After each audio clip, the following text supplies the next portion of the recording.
Hello students, आज हम पढ़ेंगे द लास्ट सरमन ऑफ रसूल अल्लाह सल्लल्लाहु अलैहि वसल्लम की summary.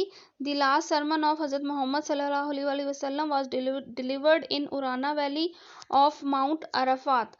The sermon includes the human character.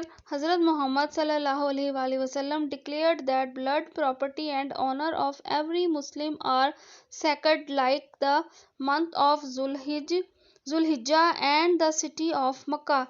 He sallallahu alaihi wasallam forgave the blood revenge of the days of ignorance. He forbade usury.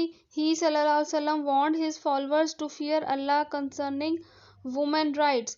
He declared that there will come no prophet after him. He also directed them to perform the pilgrimage to the sacred house of Allah. He further told them that all mankind is from Adam and Eve. He sallallahu alaihi wasallam declared that the level of superiority is pity and not the color or caste. He sallallahu alaihi wasallam advised them to create brotherhood. He sallallahu alaihi wasallam told that if they hold the Holy Quran and Sunnah, they will not go astray.